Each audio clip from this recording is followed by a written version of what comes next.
Handak pangthokiba India AI Impact Summit 2026 ki mayokta protest chawrubada police na fazin kiba Indian Youth Congress ki luchingba Uday Banu chief yauna Youth Congress ki members sing thadokadabani haiduna leibak sin bachungna chatharakiba khongjanggi manungchana Manipur Pradesh Youth Congress Committee na Prime Minister Narendra Modi gi mitam nitaipa chuthekta leiba thambal sanglen gi mamangda puraklaga mai thagani haiduna thauranglakpadagi police na thingnaba hotnabada nakal ani gi marakta chawna mukna khreabo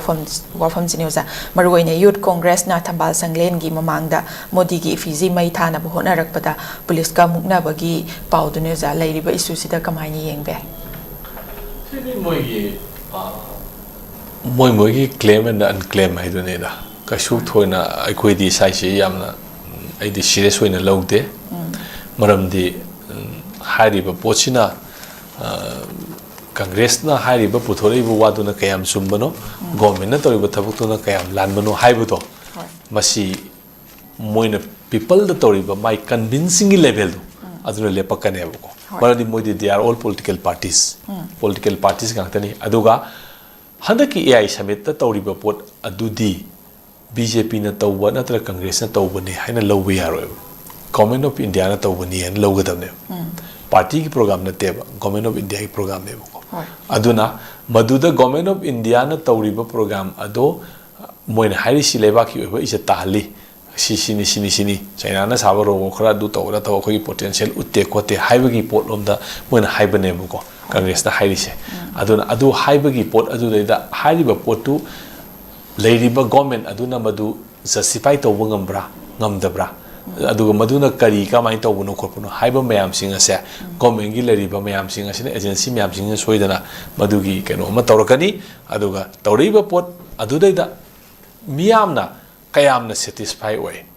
my satisfaction kyam phangi maduna lakadoba government ki changes da anoba changes da anoba mandate da ohongba lanba ngamgadra ngamoidra haiba issue amal yam chong leiri boko adugi mandate tu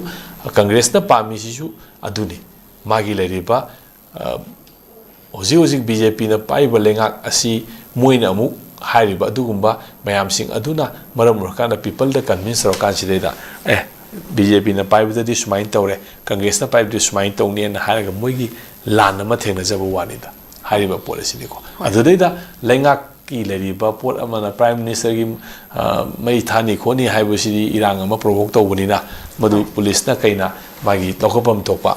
ko sensitive oiba area da si tawbo ko pa yate khote han leiba mayam ek lu tu gi matungina mana lokhot pe wani da Congress oina na te Congress khudi loi pharo haiba na te ba adu da yawba direct chenaba yawba adu ma mioi sing adu phaba punba adu magi mob control tawna balenga ki irang control tawna ba magi law and order gi maintain tawna bagi damakta lokholak thabak ni haina aidi adu maina lawe adu masi Congress na sarkar pai matam da su adum thoi BJP na pai matam thoi adu masi de adum khoi gi leriba pot asina contradiction haibusidi always human being asina leriba adum leigadawni na sidi adum society